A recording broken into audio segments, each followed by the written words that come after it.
El almacenamiento y la organización de datos en los sistemas operativos depende de dos aspectos fundamentales: los sistemas de archivos y el particionamiento de discos. Estos elementos permiten estructurar la información de manera eficiente, garantizando el acceso, la seguridad y el rendimiento del sistema. En esta exposición se analizarán los diferentes sistemas de archivo utilizados en Windows, Linux y Mac OS, detallando sus capacidades y limitaciones en términos de tamaño máximos de archivos y particiones. También se explicará el proceso de particionamiento en cada uno de estos sistemas operativos, destacando las herramientas y esquemas más utilizados. El sistema de archivos es el componente de todo sistema operativo que facilita el acceso y administra los dispositivos de almacenamiento. Permite mover, renombrar o eliminar archivos y carpetas. En palabras más simples, es la forma en la cual el sistema operativo va a organizar la información para que la podamos reconocer y manejar. Los sistemas de archivos también permiten acceder a datos generados dinámicamente, como por ejemplo cuando accedemos a una carpeta de red. Es normal que cada sistema operativo cuente con su propio sistema de archivos. Lo usual es que actualmente en Windows sea NTFS, en Linux X4 y en Mac OS APFS. Sin embargo, esto ha cambiado durante su historia y lo veremos a continuación. Antes de profundizar en los sistemas de archivos específicos utilizados en cada sistema operativo, es importante comprender que existen diferentes tipos de sistemas de archivos, cada uno con características únicas que lo hacen adecuado para ciertos usos y dispositivos. A lo largo de la evolución de los sistemas operativos se han desarrollado sistemas de archivos con distintos enfoques, como la compatibilidad, la seguridad, la eficiencia en el manejo de grandes volúmenes de datos o la optimización para dispositivos específicos. A continuación les hablaré sobre algunos de los sistemas de archivos más comunes utilizados en Windows con sus respectivas ventajas y limitaciones. FAT32. Este de primero, ya que es uno de los más viejos y compatibles. Fue introducido originalmente en Windows 95, precisamente por lo viejo, prácticamente cualquier sistema operativo lo reconoce y es capaz de manejarlo. Pero en la actualidad sus capacidades están prácticamente superadas. Por ejemplo, no puede guardar archivos de un tamaño mayor a 4 GB y, aunque FAT32 permite particiones de hasta 8 TB, en Windows las herramientas de formato solo permiten crear particiones de hasta 2 TB, a menos que se utilicen programas de terceros. Con respecto al tamaño de la partición, estamos bien. Es difícil actualmente contar con un almacenamiento superior a 8 TB, pero con el tamaño de archivo no. A pesar de sus limitaciones, FAT32 sigue siendo útil en algunos casos. Su mayor ventaja es su altísima compatibilidad. Casi cualquier sistema puede leer y escribir en FAT32 sin necesidad de configuraciones adicionales, lo que lo hace ideal para memorias USB y discos externos que se usan en distintos dispositivos. Además, al ser un sistema de archivo ligero, tiene un buen rendimiento en dispositivos con almacenamiento limitado, como algunas tarjetas SD y discos duros antiguos. NTFS de segundo, ya que al ser el sistema por defecto de Windows es el más popular. Sus iniciales significa New Technology File System, en español, nueva tecnología de sistemas de archivo. Fue desarrollado por Microsoft en 1993 para Windows NT 3.1 y, a diferencia del anterior, posee características adicionales que lo hacen más útil para usarse como el sistema por defecto para el almacenamiento principal del PC. Su límite para tamaños de archivo es de 16 TB, lo cual es difícil de superar. Yo jamás he visto un solo archivo que pese 1 TB, mucho menos 16. Su límite en cuanto a particiones es de 264 TB, lo que también está bien, ya que en lo que respecta a las ofertas comerciales, los discos duros llegan a los 18 TB y las unidades sólidas a los 60 TB. por lo que podría decir que todavía estamos muy lejos de alcanzar sus límites. Cuenta con otras características útiles, por ejemplo, el registro transaccional llamado journaling, que sirve para evitar que los archivos se dañen si hay una falla eléctrica.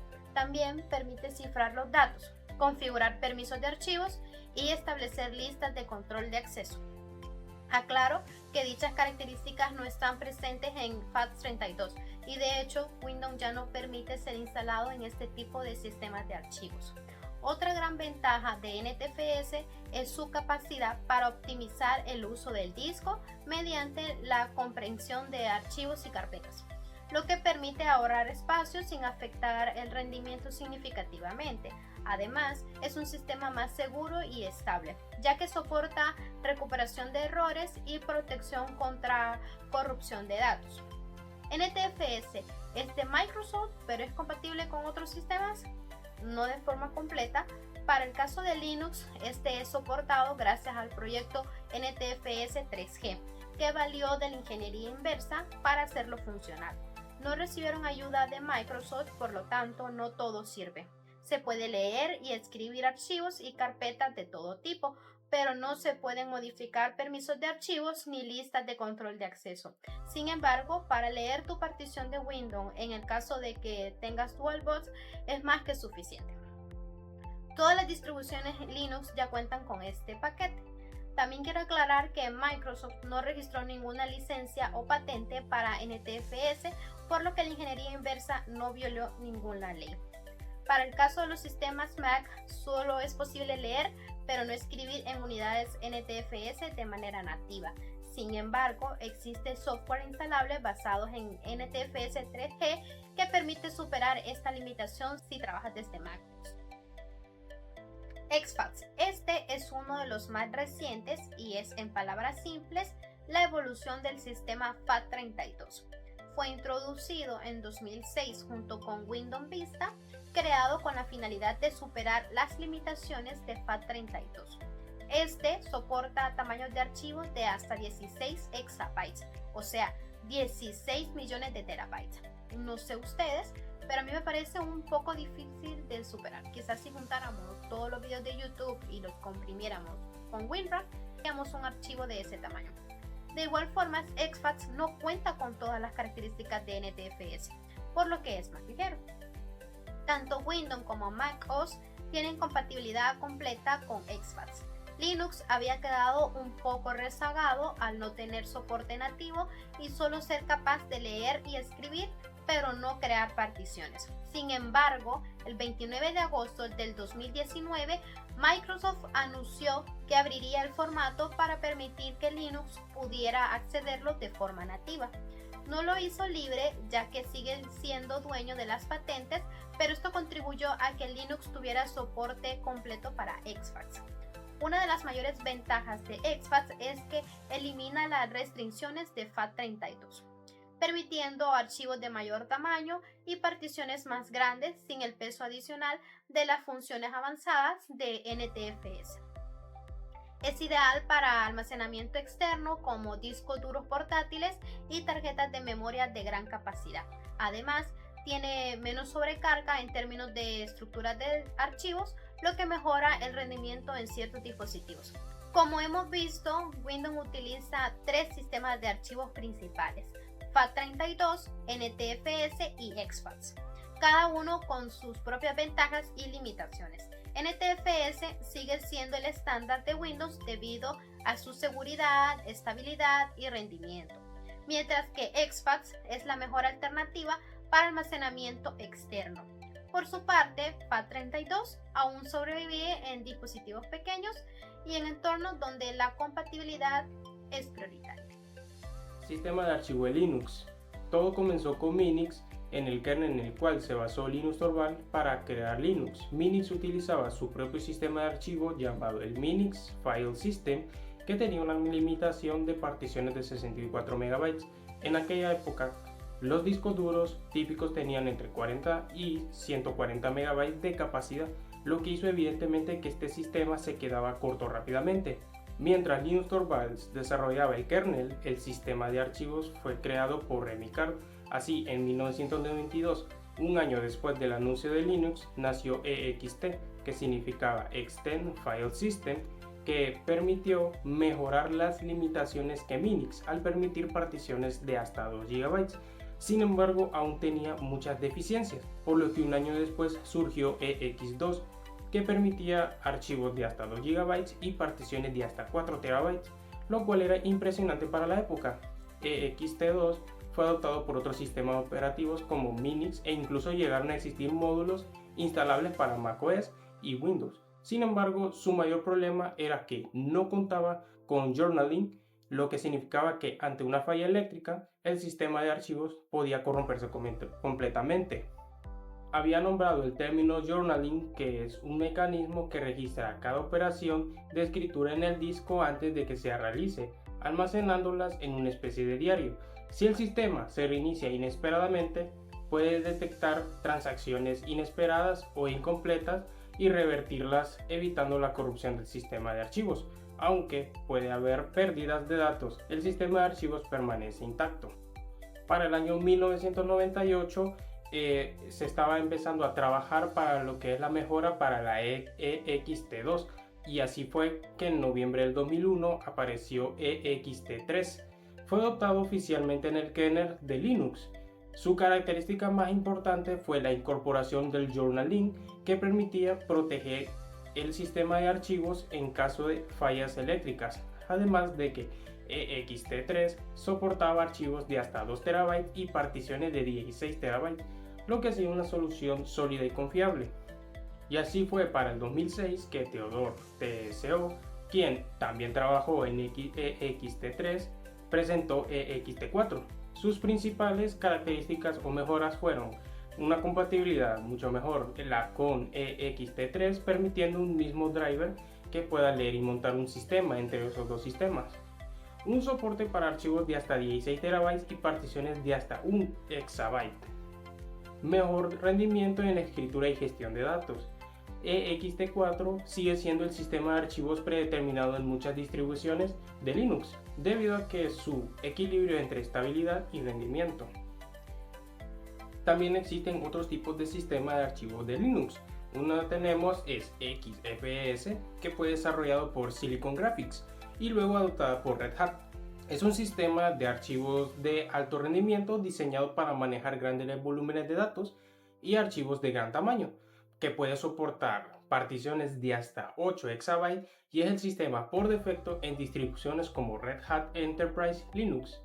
Otra que tenemos es ZFS, en la cual fue desarrollado por Sun Microsystems para su sistema Solaris, que se caracterizaba por su diseño orientado a la integridad de datos y límites prácticamente inalcanzables. Aunque es software libre bajo la licencia de CDDL, está incompatible con la GPL de Linux, lo que ha generado conflictos en su adopción Ubuntu. Sin embargo, incluye soporte para ZFS. Sus límites teóricos son de 16 EB tanto para archivos y para particiones. Un dato curioso, supongamos de que si un usuario creara 1000 archivos por segundo, le tomaría 9000 años para alcanzar el límite de ZFS. Otro de los sistemas de archivos que tenemos va siendo lo que es BTRFS, desarrollado originalmente por Oracle. BTRF, con sus siglas B-Tree File System, es un sistema de archivos modernos que introduce características avanzadas como instantáneas snapshot, comprensión activa y self-healing para detectar y corregir errores automáticamente. Es una alternativa de EXT4 en muchas distribuciones y ha sido adoptado en sistemas de distribuciones y ha sido adoptado en sistemas como SUSE Linux Enterprise. Razer FSS fue desarrollado por Hans Razer y se destacó por su gran eficiencia en el manejo de archivos pequeños. Sin embargo, su adopción decayó después de que, por cuestiones del creador, muchas distribuciones lo han abandonado en favor de sistemas más modernos como BTRF o XT4. WinFS fue un intento de Microsoft por crear un sistema de archivo basado en bases de datos relacionadas, pero nunca llegó a implementarse en versiones finales de Windows, que fue cancelado oficialmente en el año 2006. Ahora hablaremos de Apple, la marca favorita de muchos hoy en día.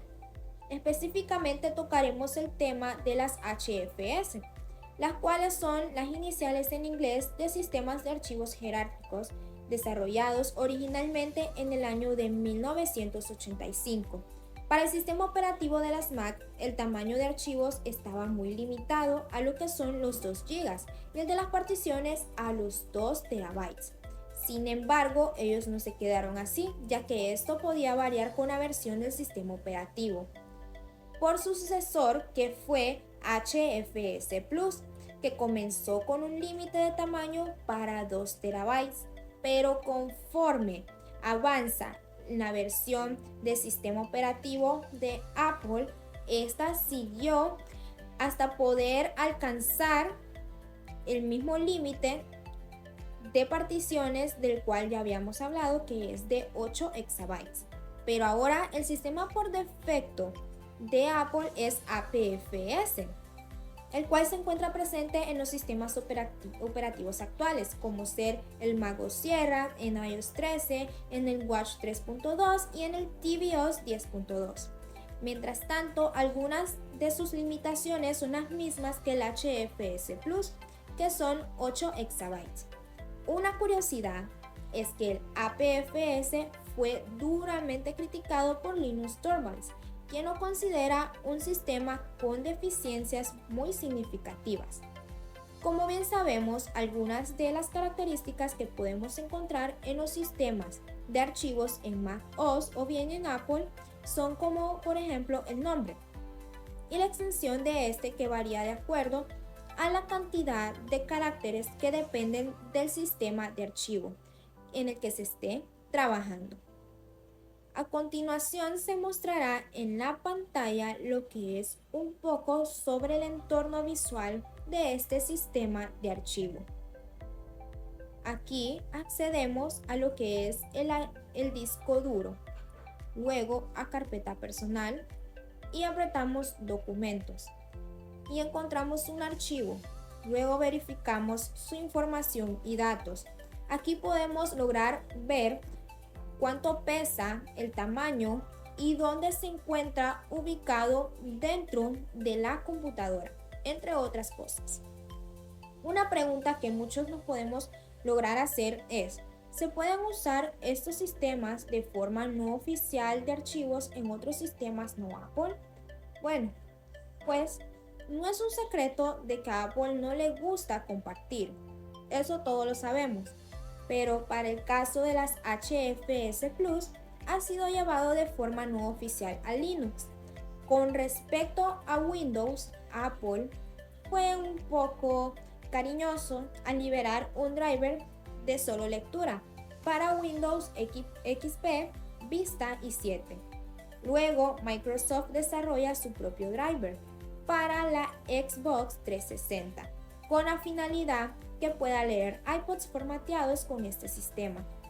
Con respecto a APFS, existe un proyecto basado en ingeniería llamado APFS Fuse, que todavía es experimental y puede ser utilizado solamente para escritura, más no para lectura. Existe también una cortesía comercial de la empresa Paragon Software, pero ese ya es otro tema. Ahora, para recapitular y dar por terminada esta parte, vamos a hablar un poco sobre el sistema en archivos en macOS o bien en Apple. El número 1, APFS, el Apple File System, es el sistema de archivos moderno de Apple y el cual está actualmente en los sistemas operativos. Este está optimizado para SSD y con funciones como cifrado nativo, instantáneas como snapshots y gestión eficiente de lo que es el almacenamiento. En segunda parte tenemos el HFS Plus, el cual es muy usado en lo que son las versiones activas del macOS. Aunque este ha sido reemplazado por el APFS, aún es compatible en todos los sistemas operativos. En tercera tenemos el exFAT y el FAT32, el cual son sistemas compatibles también con Windows y con otros dispositivos externos, pero eso sí, estos tienen menos funciones avanzadas. Buenos días, mi nombre es Carlos Ocampo y continuaremos con el tema que viene siendo el particionamiento en Windows. Para comenzar, ¿qué es el particionamiento en Windows? El particionamiento en Windows es el proceso de dividir un disco físico en varias secciones lógicas llamadas particiones. Esto permite organizar mejor los datos, instalar varios sistemas operativos o mejorar la seguridad y recuperación de archivos. Windows utiliza dos esquemas principales de particiones, que es el MBR y el GPT. El esquema MBR significa Master Boot Record. Es el esquema más antiguo y compatible con versiones anteriores de Windows. Es el que permite hasta 4 particiones primarias o 3 primarias y una extendida. Este tiene un límite de 2 TB por particiones y no es compatible con UEFI. En cambio, el esquema GPT Git Partition Table es el estándar moderno. Es el ideal para discos grandes, el cual permite hasta 128 particiones en Windows y soporta discos de hasta 9.4 ZB y es compatible con UEFI y más seguro que MBR. Ahora vamos a ver cuáles son los sistemas de archivo en Windows. Primero hay que saber que los sistemas de archivo son estructuras que organizan y gestionan lo que viene siendo la información en un disco o unidad de almacenamiento. Como ejemplo tenemos los NTFS, que son los sistemas por defecto en Windows, ideal para discos internos porque ofrece seguridad y eficiencia. También tenemos el FAT32, que es compatible con otros sistemas, pero tiene un límite de 4 GB por archivo. También está el exFAT, que es la alternativa a FAT32, sin límites de tamaño de archivos y son ideales para lo que viene siendo la memoria USB y discos externos. Ahora vamos a ver algunas de las herramientas que se utilizan para el particionamiento en Windows.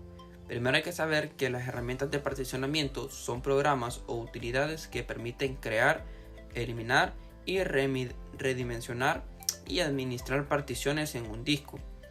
Estas herramientas sirven para organizar mejor el almacenamiento, instalar varios sistemas operativos o mejorar la seguridad de los datos. Administrador de discos es la primera, que es una herramienta gráfica integrada en Windows, es fácil de usar. También tenemos el Diskpart, que es una herramienta avanzada en línea de comandos con más opciones para gestionar discos y particiones. Y por último tenemos el software de tercero. EasysOS, Minisol y Partition Wizard y otros programas ofrecen más opciones avanzadas. En conclusión, el particionamiento en Windows permite organizar mejor el almacenamiento, mejorar el rendimiento y facilitar la administración de datos. Para discos grandes se recomienda también usar el GPT y el NTFS como sistema de archivo. Y también podríamos decir que en Windows ofrece herramientas nativas y de terceros para gestionar lo que viene siendo el particionamiento de manera eficiente. Bueno, ahora vamos a poner en práctica cómo hacer el particionamiento en Windows. Para comenzar tenemos que presionar la tecla Win más X, el cual nos abrirá esta lista de opciones y tenemos que buscar la que dice administración de disco.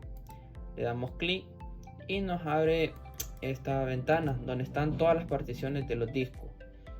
En este caso yo solo tengo el D y el C, que son los que vienen por defecto. Y para hacer una partición hay que seleccionar un disco y ese disco lo vamos a reducir. En este caso vamos a usar el disco D, que es el más grande, el que tiene más gigabytes, que tiene 931 gigas. Entonces lo seleccionamos con clic izquierdo y le damos clic derecho después. Y acá nos van a aparecer algunas opciones que vamos a hacer con él. Pero tenemos que buscar esta que dice reducir volumen.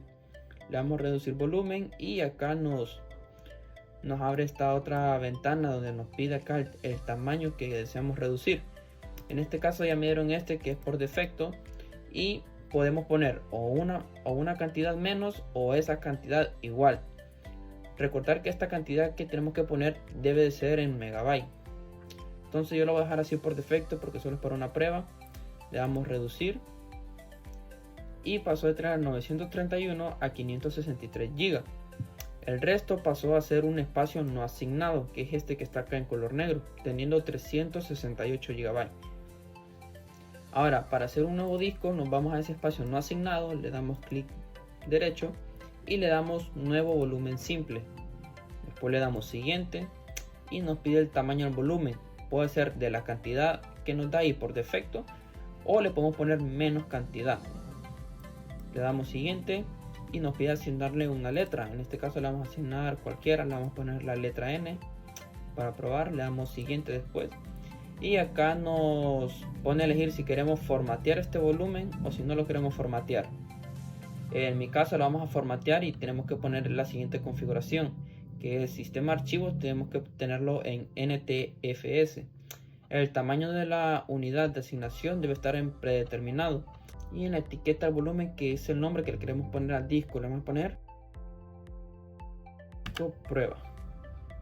Esto tiene que estar habilitado, esto no. Le damos siguiente y le damos finalizar. Como pueden ver, ya nos tiró y nos redirigió al disco nuevo. Cerramos esto por mientras. Y acá, como podemos ver, ya está el disco prueba, que es la letra N, teniendo 368 GB. Entonces cerramos esto, nos vamos a este equipo y como podemos ver, ya están los tres discos. Tenemos el disco C, el disco D, que fue el que partimos, y el disco prueba, que es el nuevo que acabamos de hacer ahorita, y como letra tiene la letra N. Aquí podemos ya poner archivos o programas y ya nos quedará funcionando normal. En caso de que queramos borrarlo, hacemos lo mismo. Vamos a Windows X, administración de disco, y como pueden ver ya aparece acá el disco prueba, que es la N. Lo seleccionamos, le damos y nos vamos a la opción donde dice eliminar volumen. ¿Esto para qué? Para que se borre todo lo que está en ese disco y vuelva a ser un espacio no asignado. Entonces le damos y acá nos tira este mensaje que nos dice lo mismo: se borrarán todos los datos que están en él. Le damos sí y se vuelve a ser un espacio no asignado. Entonces, para volver a unir todo este espacio, le damos en data D, le damos extender volumen, le damos siguiente y como pueden ver, aquí ya nos da la cantidad exacta que está en el espacio no asignado. Entonces le damos siguiente, finalizar, y como pueden ver ya está ahí todo el disco otra vez, 931 GB. Entonces eso sería todo. Los dejo con el siguiente compañero. Buenos días, licenciado y compañeros. Mi nombre es Jafet Reyes y yo voy a hablar acerca de los particionamientos en Linux. Debemos saber que el particionamiento en Linux es altamente flexible y permite gestionar los discos de diversas maneras según las necesidades del usuario. A diferencia de Windows, que usa principalmente NTFS y EXFAT, en Linux se emplean múltiples sistemas de archivos como lo son ext4, XFS, BTRFS, entre otros. Además, el esquema de particionamiento en Linux varía dependiendo de si se usa una tabla de particiones MBRR o GPT. A continuación, pues yo voy a mostrar dos programas que vienen por defecto en el sistema operativo, que son los más comunes, y luego de eso mostrar una serie de comandos para ver las particiones desde lo que es la terminal del sistema. Pero antes de entrar en los detalles de mostrar o listar las particiones de Linux, pues deben ser conscientes del hecho de que los sistemas operativos Linux no tienen unidades como lo son en Windows, que en Windows son C o E. En su lugar, pues van a encontrar algo como DevSDC, DevSDB y DevSDA, siendo este último, pues el DevSDA el más común que se encuentra en el sistema Linux. Entonces, voy a pasar a mostrar lo que son los programas más comunes, que para esto pues solo entramos al menú de inicio del sistema operativo y escribimos la palabra disk. Aquí pues nos va a mostrar el disco duro que nosotros tenemos en el sistema operativo. En mi caso pues yo lo tengo montado en una máquina virtual que aquí dice VMware. VMware virtual es el modelo del disco duro porque es una máquina virtual, y aquí muestra el tamaño del disco duro, que son 86 GB.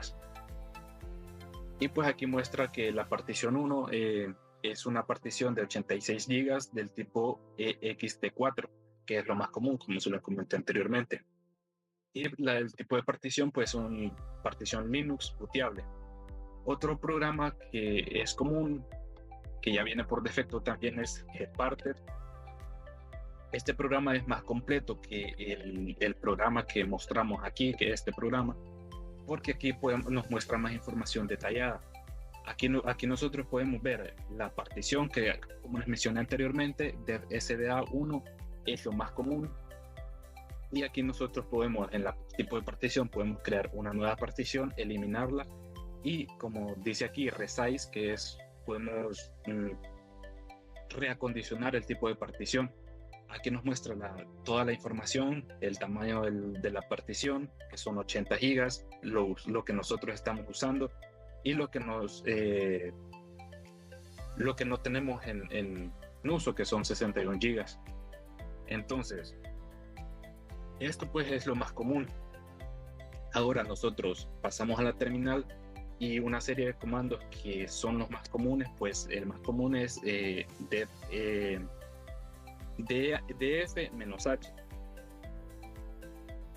Este comando nos muestra los tipos de ficheros, pero el que a nosotros nos interesa es este que estoy marcando.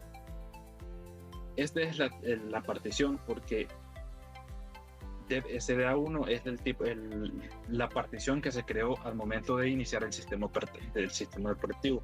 Y aquí nos muestra el tamaño, que son 80 gigas prácticamente, lo usado, y lo que nos tenemos disponible. Otro comando es lk, y aquí nos muestra ya quitando todos esta información, ya nos muestra más detallado. Pues aquí si leen, SDA es el tipo de disco y SDA1 es la partición.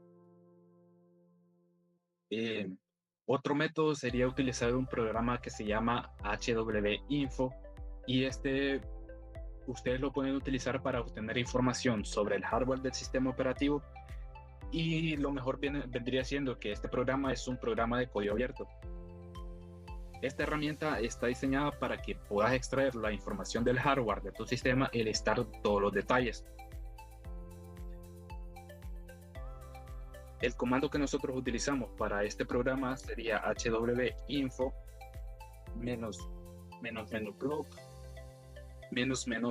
-short. Cabe mencionar que antes de ejecutar el comando, si vos querés ejecutar este comando, la terminal te va a decir si querés, porque esta es una aplicación que no viene preinstalada en el sistema, entonces la terminal te va a decir que si querés instalarla. Entonces mostramos HWinfo y aquí nos muestra más detallado el tipo de disco, que es de SDA, y nos muestra que es un disco virtual, y el tipo de partición de SDA1, que ya vendría siendo la partición creada.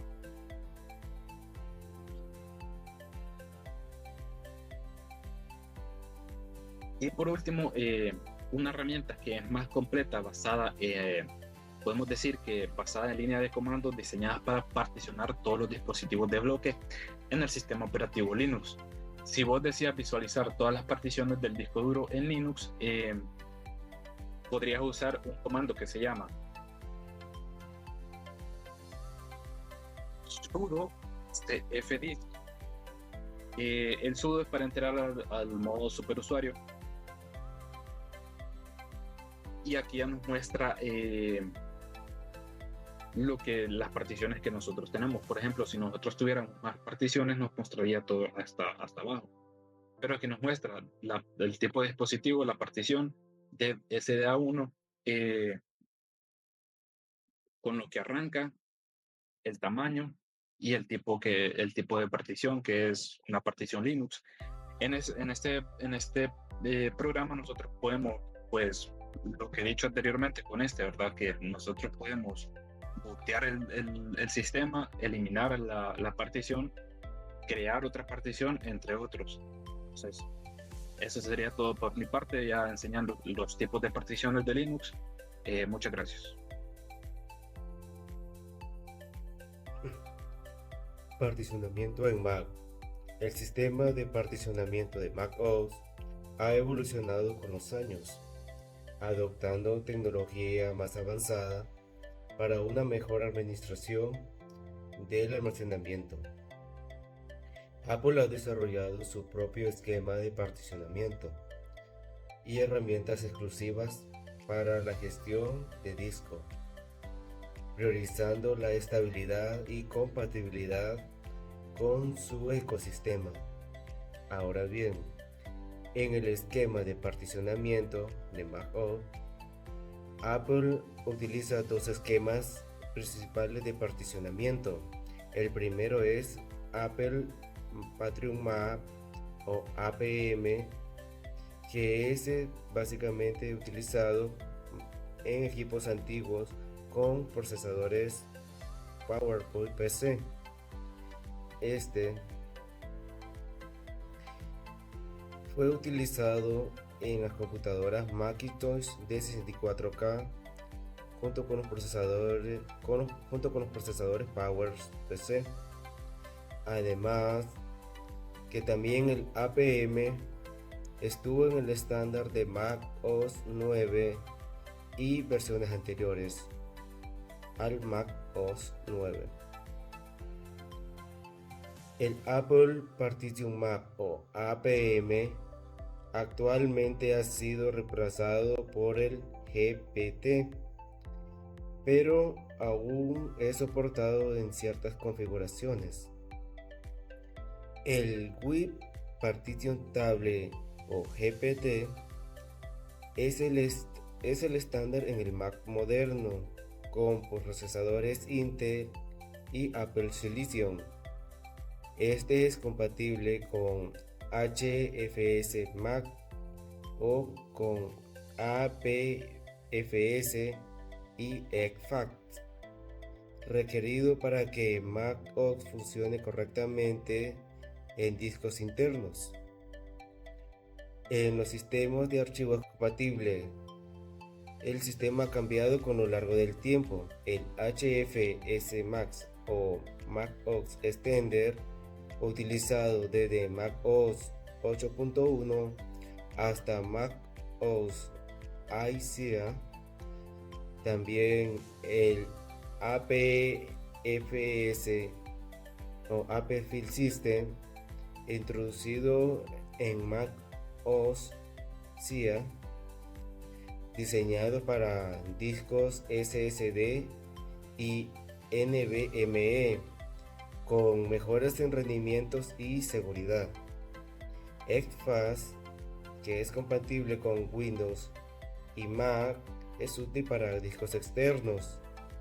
Y también está el FAT32, aunque aún soportado pero con limitaciones en el tamaño de archivos y particiones. Herramientas de particionamiento en Mac OS. Apple ofrece herramientas gráficas y de línea de comando para gestionar particiones. La utilidad de disco es una herramienta gráfica incluida en Mac OS para crear, eliminar y redimensionar particiones.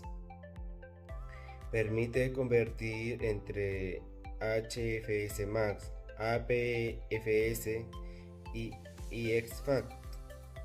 También está el discudil o línea de comando, que es un comando avanzado para gestionar particiones y discos en Mac OS.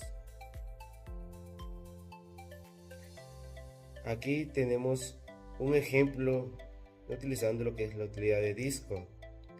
Vemos aquí la nomenclatura de internos y externos. Este es un USB. Si ven este USB, nos dice que viene con el sistema NTFS, que es el sistema archivo predeterminado de Windows.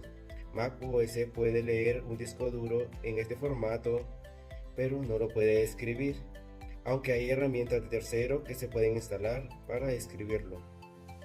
Ahora bien, aquí yo estoy directamente en las particiones. Si yo quisiera formatear este disco duro, aquí me da la opción de poner el nombre, y el tipo de archivo en formato. ¿Qué formatos podemos ver aquí? Vemos el Apple File System, que es el predeterminado. Luego tenemos el sistema archivo anterior, que es el Mac OS Plus registro, que este sistema de archivo es un sistema bastante viejo que funcionaba anteriormente desde 1998.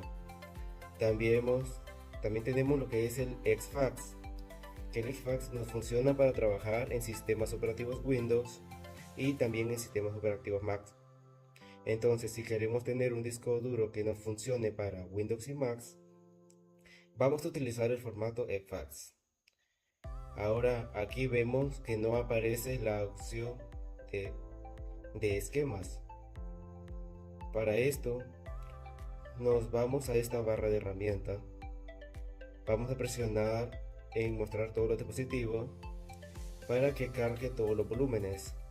Ahora sí, si yo me posiciono en el volumen y le doy a la opción de borrar, vemos que aquí sí aparecen los esquemas y estos son 3. ¿Para qué es cada uno? WIP utiliza el sistema operativo de Apple para poder arrancar, y todos los equipos más nuevos de Windows que ya tienen lo que es tarjetas madres o tarjetas de Wi-Fi utilizan también el WIP. Registro maestro ranking, esto es más que todo para tener compatibilidad con los equipos con Windows. Una opción es manejar el formato de fax con el registro maestro ranking, y si tenemos un PC más nuevo lo podemos utilizar con un sistema Win y pondríamos el formato de fax. Y el último, el Apple Partition Map, ya no se utiliza, aunque aún viene predeterminado para los equipos, ya es un sistema viejo. Ya como conclusión de toda esta exposición, podemos decir que los sistemas de archivos son esenciales para organizar y gestionar datos en dispositivos de almacenamiento. También existen diversos sistemas de archivos, cada uno con características y optimizaciones específicas. Hay diferentes casos de uso, como lo podemos ver con los de Windows, con los de Linux y también los de MacOS. Otra cosa también a considerar es que los sistemas de archivos han evolucionado con el tiempo para mejorar el rendimiento, la seguridad y la capacidad de almacenamiento. Se han introducido características como el journaling para proteger contra la corrupción de datos y el soporte para el tamaño de archivo y el particionamiento cada vez mayor. Y ya para concluir, podemos decir que la elección del sistema de archivos adecuado depende de la capacidad del usuario y del sistema operativo. Factores como la compatibilidad, el rendimiento, la seguridad y el tamaño de los archivos deben considerarse al seleccionar un sistema de archivos. Eso es todo de nuestra parte, espero que haya sido de su agrado. Muchas gracias a todos.